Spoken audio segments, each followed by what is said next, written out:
Go fuck yourself in there, parasite. The one who spat those words at me was my own daughter, Natalie. She twisted her lips into a cruel smirk, one that no child should ever direct at their own mother. Standing beside her, grinning just as maliciously, were my husband, Daniel, and his mother, Patricia. This had been my life ever since I married into this family. Daniel and Patricia worked together to torment me, using me as their personal punching bag to relieve their daily stress. To them, I was just a convenient target, and I had been shoved into this tiny storage room. Even Robert, the only person who had ever been on my side, was gone. I was doomed to live out the rest of my days in humiliation, trapped in this house of nightmares. At least, that's what Daniel and Patricia thought. But reality had other plans. After this, because of a certain action I took, Daniel and Patricia would soon find themselves in their own personal hell. My name is Emma Carter, and I'm a 43-year-old part-time homemaker. I'm average-looking, have a typical build, and my academics and athletic abilities are just about average. I'm just an ordinary person you find anywhere.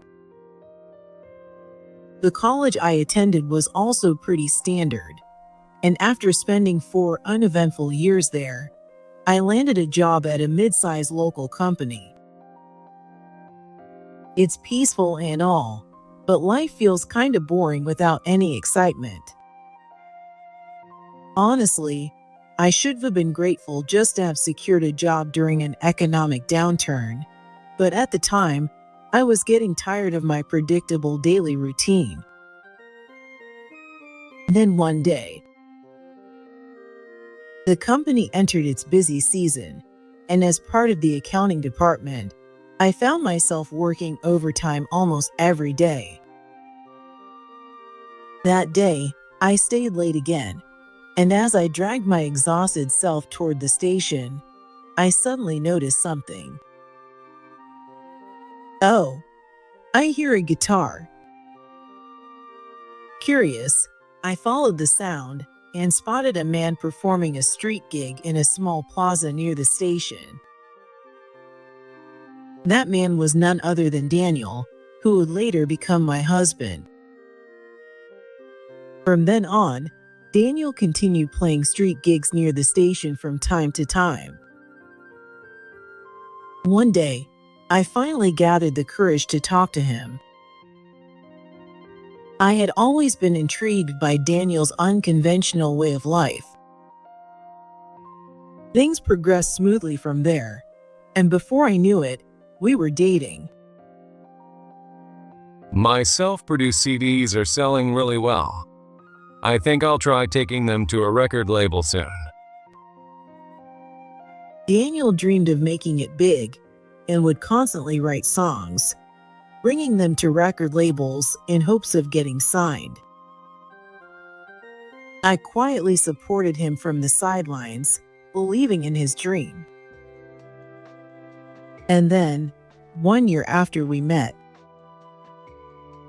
Daniel came to me with exciting news.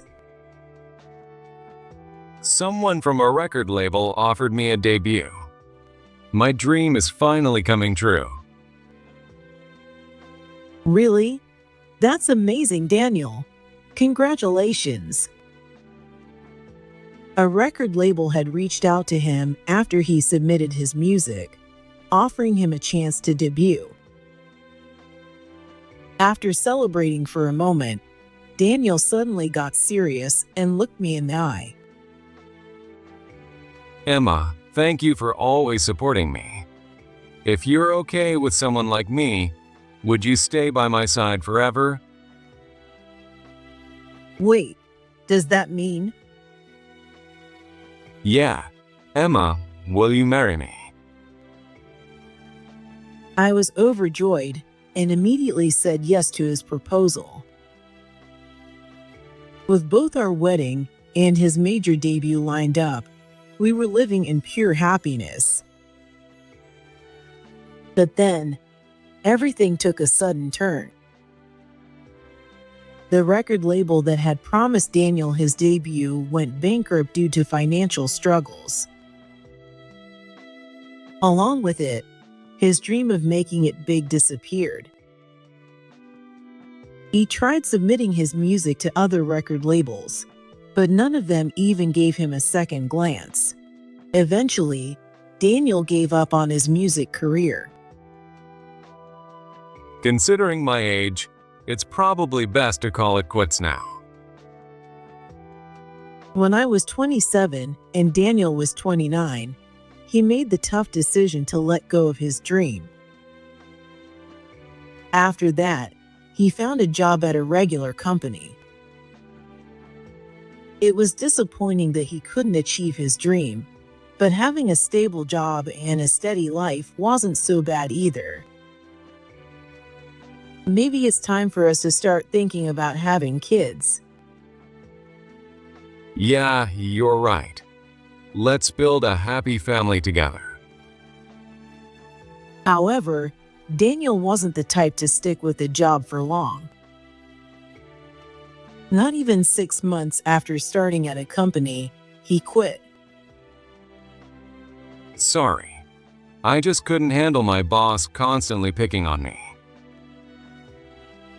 It's okay. I just hope you find a better place next time. At first, I tried to be supportive. But after that, he kept quitting job after job. Every time, it was something his boss was too harsh. The workload was too heavy. Every time Daniel quit a job, he had an excuse. But after so many job changes, I started to wonder if the real issue was his personality. And then, I found out I was pregnant. I had always wanted a child, but with Daniel's unstable work situation, I couldn't help but feel anxious about bringing a baby into this life. Now that we're having a baby, you need to stick with your job this time, okay? I know. I get it.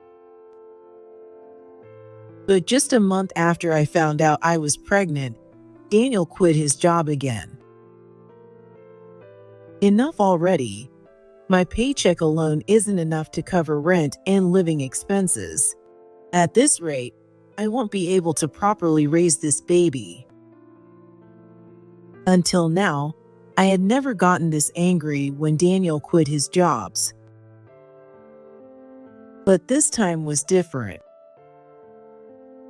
His reckless choices weren't just affecting me anymore. They were impacting our unborn child too. I needed him to understand that, so I scolded him harshly. I'm sorry. Daniel looked down, sulking after my outburst. Then suddenly, he lifted his head and blurted out a suggestion. If paying rent is so tough, why don't we move in with my parents? Your folks live far away, but mine are less than an hour's drive from here. If you just held down a steady job, we wouldn't have to do that. I said it out loud, but my mind was already racing with another thought. If this situation keeps up, my savings will eventually run out. If I want to give our baby a stable life, relying on Daniel's parents might be the only realistic option. To be honest, I don't like the idea of living with them, but at this point, I might not have a choice. And so, we moved in with Daniel's parents. But that decision only led to even more trouble. Emma, this spot is still dirty. Just because you're pregnant doesn't mean you can slack off. Daniel's mother, Patricia, was incredibly strict with me. Actually, strict wasn't the right word. It was straight up bullying. I looked at the dirty spot she was pointing at. There was nothing there except a single strand of hair. "I'll clean it now." I couldn't help but think, if she noticed it, why doesn't she just clean it herself? But I kept quiet and did as Patricia said. One time, I tried pushing back just a little, but Patricia completely lost it, raging in a way that was honestly shocking. If it were just me, I wouldn't care, but I had a baby growing inside me. If she ever lost control and laid a hand on me, my child could be in danger. That day, Patricia was so furious that if things had escalated just a little more, she might have actually hit me. Because of that, I've kept my mouth shut and just obeyed her ever since. You're such a useless daughter-in-law. Even when I obediently did as she asked, Patricia still found something to complain about. She only complained to me and did none of the housework. Emma, ever since you moved in, our house has been so much cleaner. And your cooking is great. But are you okay? You're not overworking yourself, are you? The only saving grace in this household was Daniel's father, Robert. He was usually busy with work and wasn't home much, but whenever we saw each other, he always spoke kindly to me. More than that, Patricia would act more restrained in his presence, so just having him around was a relief.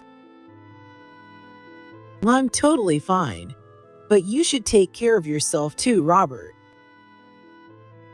I had considered confiding in Robert about Patricia's mistreatment more times than I could count. But I didn't want to burden him with this kind of thing when he was already busy with work. Besides, every time he came home, he looked completely drained. I just couldn't bring myself to tell him that his wife was bullying me. Well, I guess as long as I can just brush it off, it'll be fine. After 6 months of living there, I had gotten used to this life.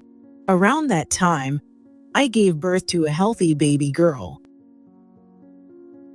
I was hoping for a boy. That was Patricia's reaction, but despite her comment, our daughter, Natalie, grew up happy and healthy. Even Daniel seemed to have turned over a new leaf after Natalie was born. His latest job was the longest he had ever kept. But the chaos wasn't over yet. "Oh, I fell asleep. Wait, where's Natalie?" After so many sleepless nights from taking care of Natalie's crying, I was completely exhausted. I had dozed off for a bit, and when I woke up, my baby who had been sleeping right next to me was gone. "Where is she?" I frantically searched the entire house, but Natalie was nowhere to be found. Just then, Patricia, who had apparently gone out, came back home. I'm home. "Patricia, I can't find Natalie anywhere. Wait, what?" I rushed over to Patricia in a panic.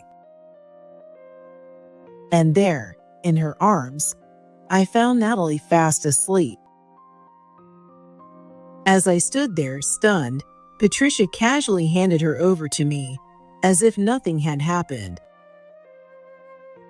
My friend wanted to see Natalie's face, so I took her to visit. She said it so nonchalantly, but I couldn't hold back my outrage. You took her out without my permission. Why would I need your permission? She's my granddaughter. Before she's your granddaughter, she's my daughter. What if something had happened while you were out? Would you take responsibility? All the mistreatment I had endured from Patricia, I had never reacted this angrily before. For the first time, she actually looked a little flustered.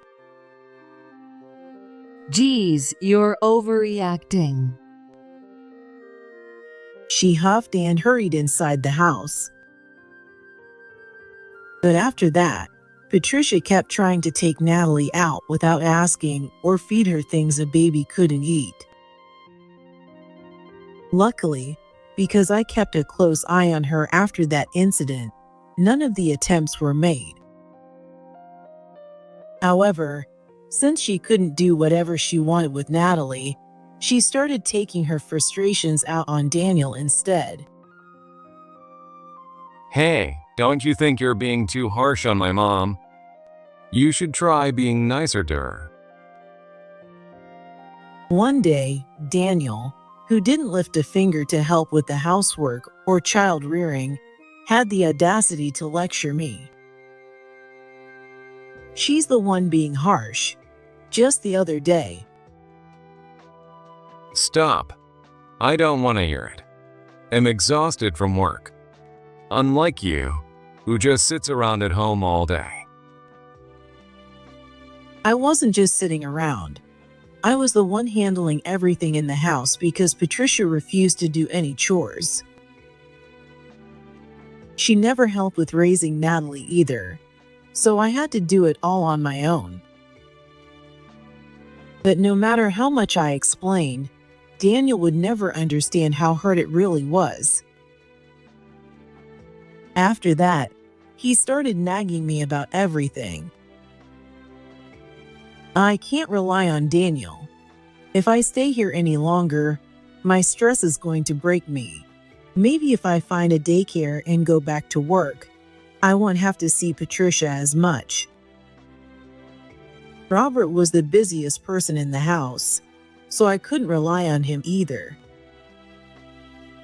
I searched for a daycare on my own, enrolled Natalie, and returned to work. These days, moms just dump their kids on others and call it parenting. That's what Patricia said when I went back to work, but I ignored her. In the midst of all this, Daniel quit his job again, so in a way, it was good timing for me to return to work. Even while unemployed, Daniel didn't bother helping with housework or parenting. He just lazed around while Patricia never criticized him, only nitpicking everything I did. Despite the toxic environment, Natalie continued to grow up happy and healthy. Before I knew it, she was in middle school. But lately, she hardly spoke to me. She only talked to Patricia and Daniel. Natalie is much closer to us. Patricia said that with a smug smile as I sat alone in the house, completely isolated. Instead of easing up, her bullying had only gotten worse. She openly insulted me in front of Natalie now. Natalie just watched in silence, showing no reaction. You're on my side, aren't you, Natalie? Yeah.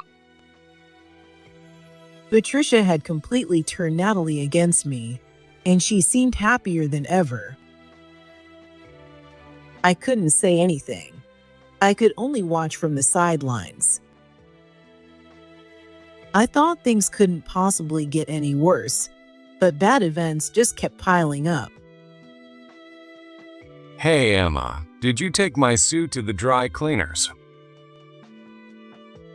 No, you never asked me to. I told you I have my class reunion tomorrow. Of course I need my suit. You're so useless. Lately, Daniel had started speaking to me the same way Patricia did. He still jumped from job to job and was now working part-time at a nearby factory. He spent every last cent of his paycheck on himself, never contributing a dime to the household. How much longer can I keep living like this?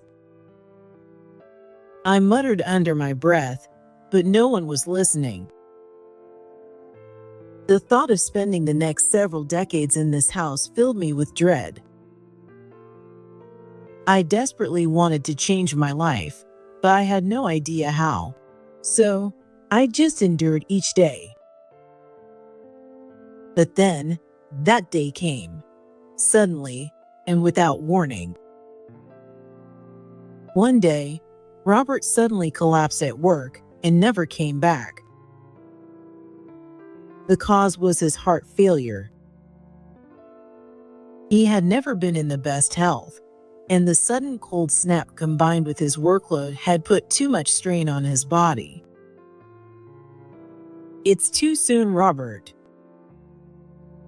I was the one who handled all his funeral arrangements by myself. Patricia and Daniel dumped all the troublesome tasks on me, not lifting a finger to help. With Robert gone and no one left on my side, even more misfortune came my way. I'm turning your room into my personal storage space. What?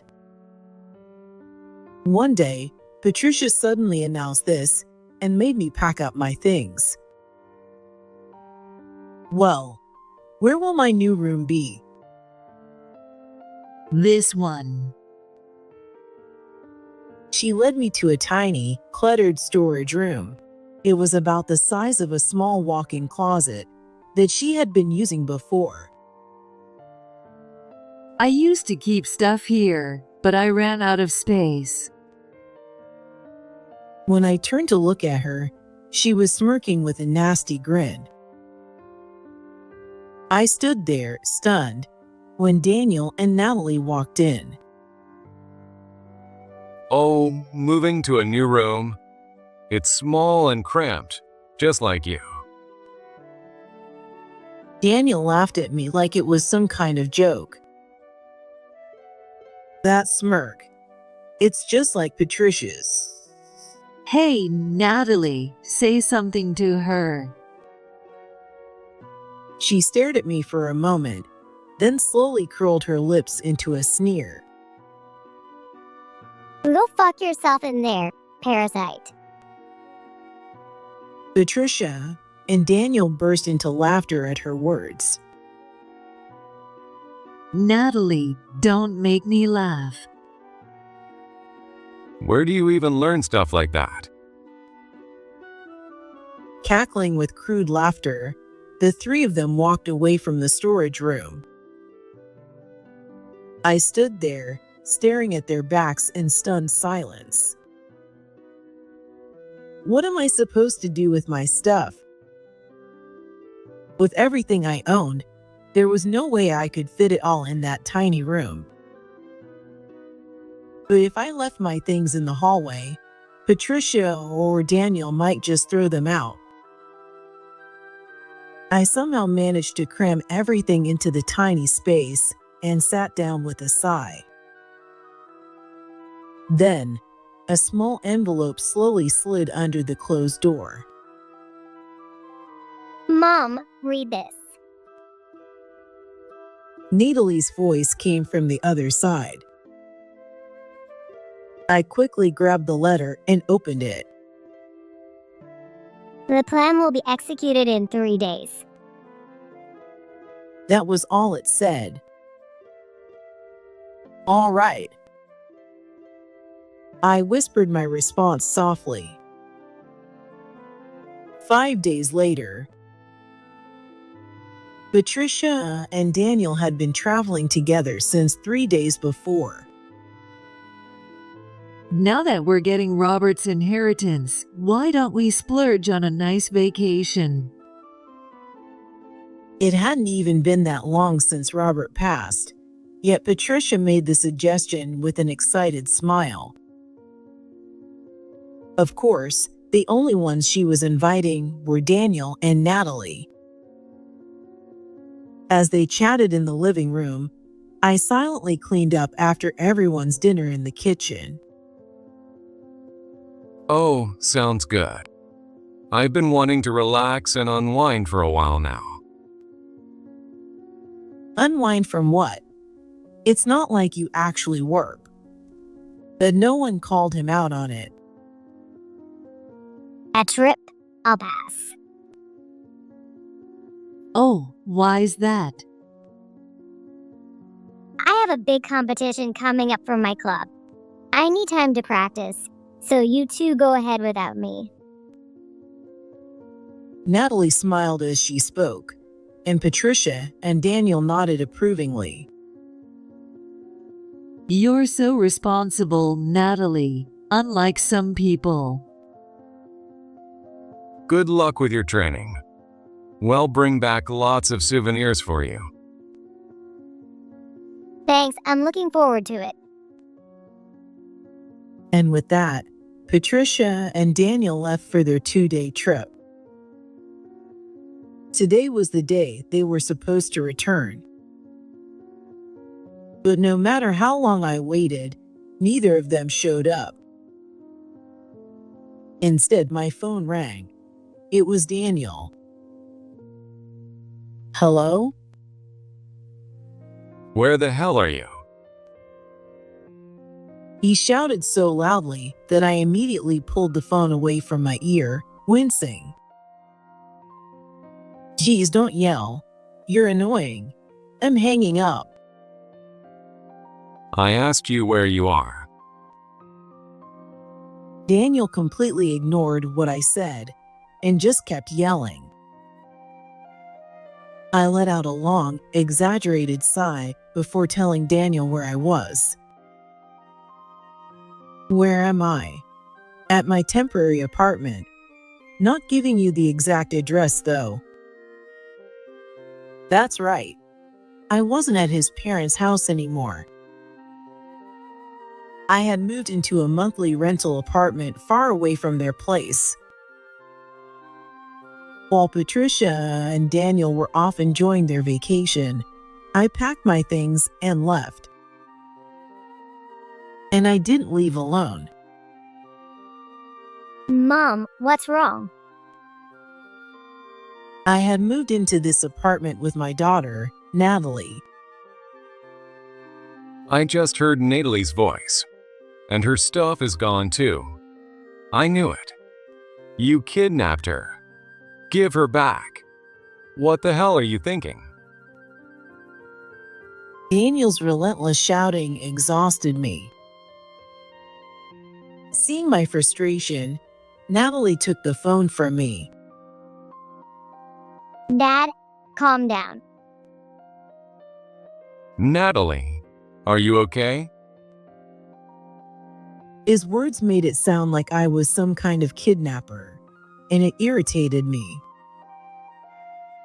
But Natalie, completely calm, responded coolly. That's a weird question. Of course I'm fine. But I need to talk to you. Meet me at the cafe by the station tomorrow. Bring Grandma too. Natalie hung up without waiting for his response.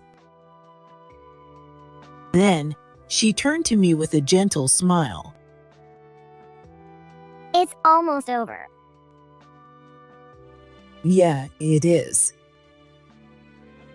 The smile she gave me now was completely different from the one she wore the day she helped push me into that tiny storage room. It was warm, free of any malice. The next day, Natalie and I sat at the designated cafe, waiting for Patricia and Daniel.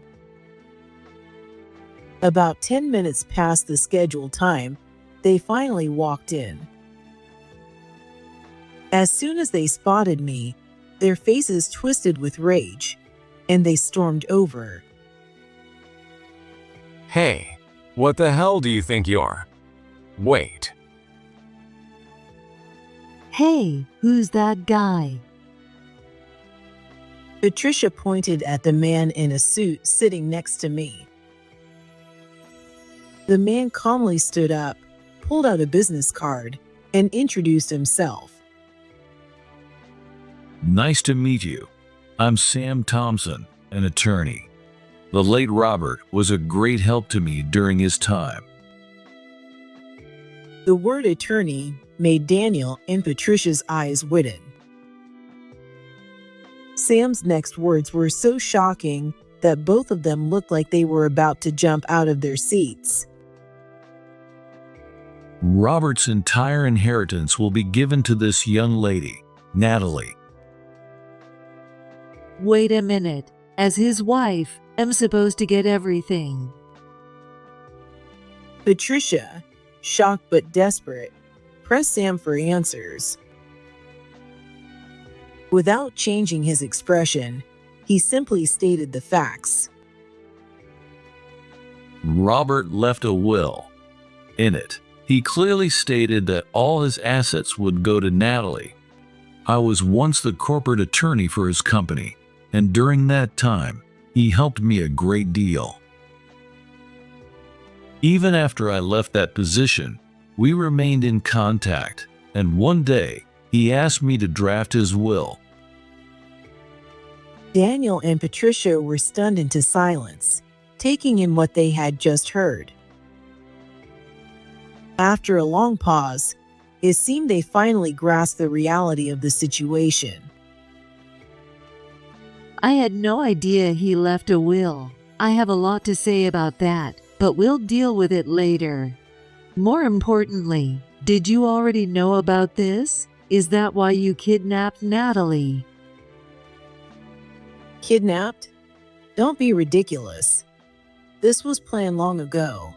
Natalie and I carefully prepared everything before leaving that house. What? Daniel's voice came out weak, his face utterly confused. You planned this with Natalie? What are you talking about?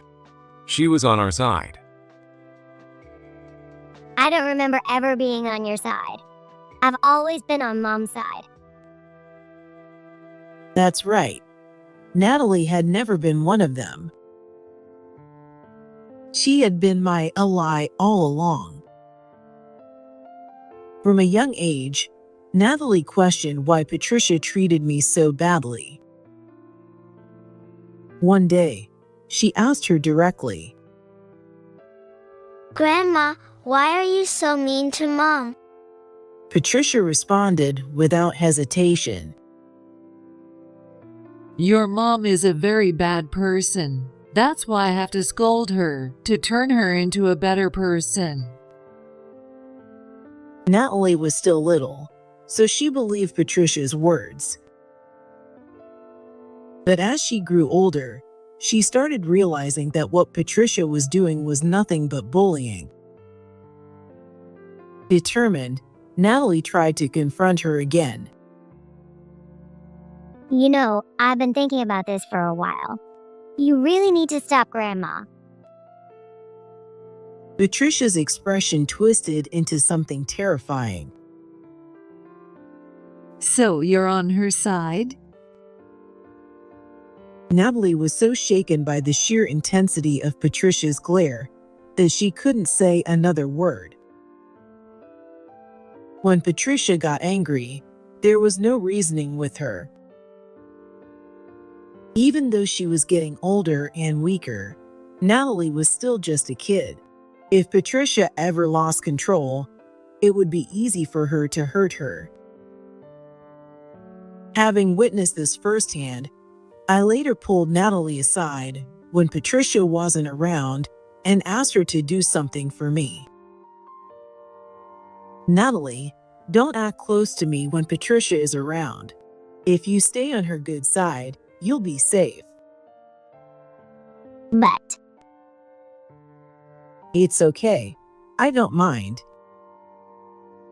And so, Natalie started acting distant toward me in front of everyone.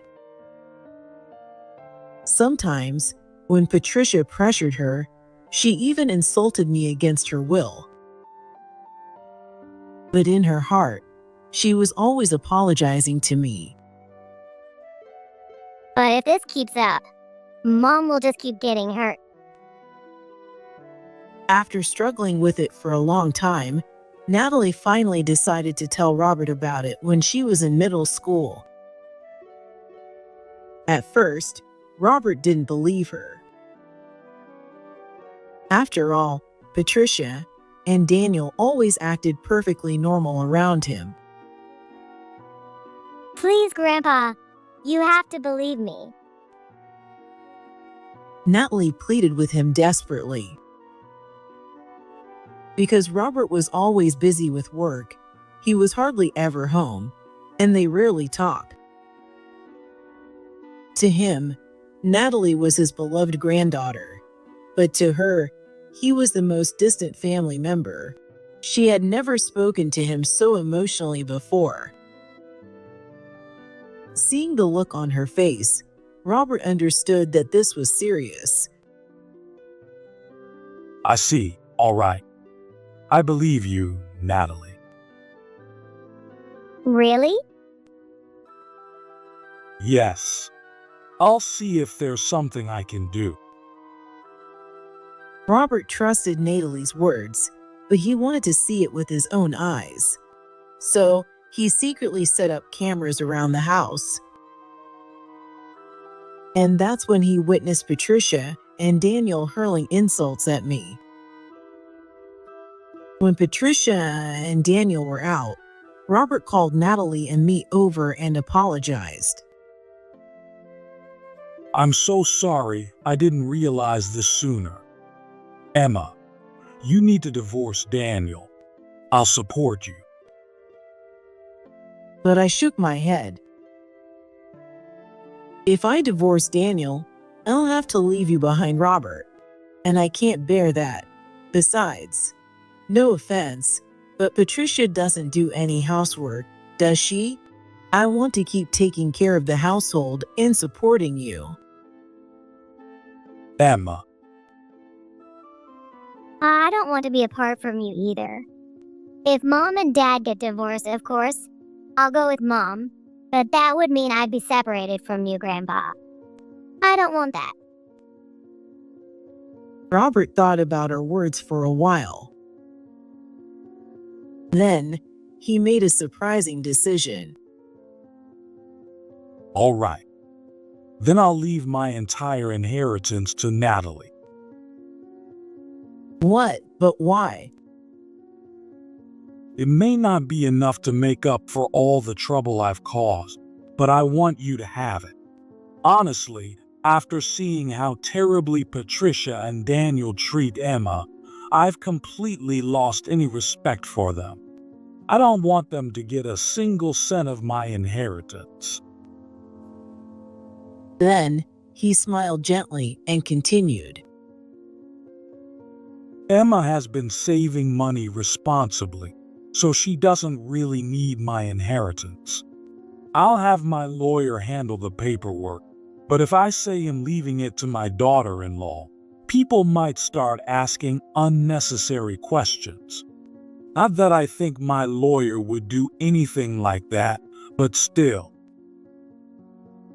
Besides, publicly, it makes more sense for my inheritance to go to my granddaughter rather than my son's wife. Hearing his reasoning, I nodded in agreement. Since Daniel barely worked and never contributed to household expenses, money was always tight.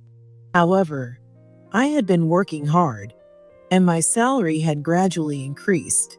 I didn't waste any extra money and put everything I could into savings.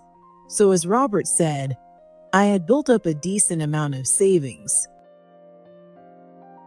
Besides, Thinking about our future, even if I were to receive Robert's inheritance, I wouldn't end up using much of it. I would eventually pass it down to Natalie anyway. In that case, it made more sense for her to inherit it from the start. That's how it was decided. Robert's inheritance would go to Natalie. I'll talk to the lawyer myself and get the will drafted as soon as possible. But just in case something happens, would it be all right if I gave the lawyer your contact information, Emma? Robert's question made me hesitate. Patricia often snooped through my phone. If the lawyer ever contacted me, Patricia would definitely get suspicious. In that case, just give them my number. My phone isn't being spied on. At Natalie's suggestion, we decided to use her phone as the emergency contact instead of mine. Then, after Robert passed away, on the day I was forced into that tiny storage room, Natalie received a call from Sam. All the necessary procedures are complete. We can move forward whenever you're ready. What would you like to do? After receiving that message, Natalie slipped me a note saying the plan would be carried out in 3 days. We waited for Patricia and Daniel to leave for their trip and used that opportunity to move out. Alongside the chaotic move, we coordinated with Sam to finalize everything. Now, with all the preparations complete, we were finally sitting across from Patricia and Daniel. And that's the full story. After hearing the entire truth from me, the two of them sat there in stunned silence, unable to believe what they had just heard. Patricia was the first to snap back to reality. She immediately turned to me and started screaming. This is unbelievable. You're not getting a dime of the inheritance, and you're definitely not taking Natalie. If you want to leave, then go alone. But before I could respond, Natalie fired back without hesitation. There's no way I'm living with you and Dad. You two can enjoy each other's company. I'm leaving with Mom. Patricia stood frozen, completely caught off guard by Natalie's firm words. Then, I turned to Daniel, who was still sitting there in shock. Just so we're clear, I'm divorcing you. With Robert gone, there's no longer any reason for me to stay married to you.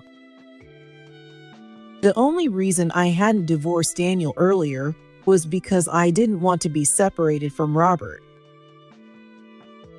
But now, with that reason gone, there was only one option left for me: divorce. Wait. No, please. Think this through. Daniel, finally realizing just how bad his situation was, panicked and raised his voice. After Robert's passing, Daniel had quit his job again. He had assumed that with Robert's inheritance, he wouldn't need to work ever again. But now, without that money, finding a new job would be nearly impossible, especially with his long history of quitting. That's right. Think it over, Emma. Are you really going to abandon us? Yes, that's exactly what I'm going to do. I answered without hesitation, and Patricia stared at me like she couldn't believe what she was hearing. I let out a sigh, making no effort to hide my exasperation. Patricia, you've been tormenting me for years. Of course, I hate you. And Daniel, not only did he turn a blind eye to your bullying, but he started joining in. I hate both of you. Why would I go out of my way to help people I despise? I'll gladly walk away and leave you behind. Patricia's face turned pale, and cold sweat started forming on her forehead. Beside her, Daniel was visibly shaking. This is nothing more than the consequences of your own actions. If you had been decent people, this wouldn't have happened. Back then, I had been drawn to Daniel precisely because he wasn't ordinary. But now, I understood. Being ordinary is something truly wonderful. It just took me far too long to realize it. If you've got a problem with this, go hire a lawyer. Not that you have the money or resources for that. My words must have been the final blow. Patricia and Daniel's faces went completely blank, drained of all emotion. The two of them could do nothing but sit there in shock, looking like empty shells. Leaving them behind in their daze, we walked out of the cafe. I left the divorce and inheritance proceedings in Sam's hands. Daniel initially tried to contest the divorce, but when Sam responded with, "Shall we take this to court?" he quickly backed down and agreed to it. And with that, I was finally free. I didn't ask Daniel for child support. Natalie refused it. If we accept child support, that means I'd have to see Dad, right? I never want to see him again. I don't want to think of someone who enjoyed bullying Mom. And of course, I never want to see Grandma either. I won't even attend her funeral, so don't expect me to. When we met with Daniel and Patricia for the last time at Sam's law office, they broke down in tears, desperately begging Natalie to stay. Emma, say something. Please, Emma. But I coldly rejected them. I'm not interfering with Natalie's decision. And besides, didn't I tell you? I hate both of you. Why would I ever grant a favor to people I despise? That was the end of it. Even after Natalie and I left the law office, the two of them reportedly just sat there in silence, crying. With Robert's inheritance gone and me, their only source of income, out of the picture, their lives quickly fell into financial ruin. Daniel managed to find a part-time job, but his wages weren't nearly enough to support both of them. Eventually, they were forced to sell the house. I have no idea where the two of them are or what they're doing, and I have no interest in finding out. But one thing I do know, they're not living a good life. Meanwhile, Natalie and I moved from our temporary apartment into a small, cozy house. It was the perfect size for the two of us, and it even had a garden. As I looked out at the spacious yard, a memory of Robert came to mind. I really like tulips. They push through the soil and bloom beautifully after surviving the harsh winter. I've always wanted to grow them once I retire. I love tulips too. If you start gardening, can I help? Of course. I'd love that. I can't wait for that day. I never got to fulfill my dream of gardening with Robert, but both Natalie and I hold on to the many warm memories we made with him. Someday, Natalie and I will plant tulips in our garden, just like Robert always wanted.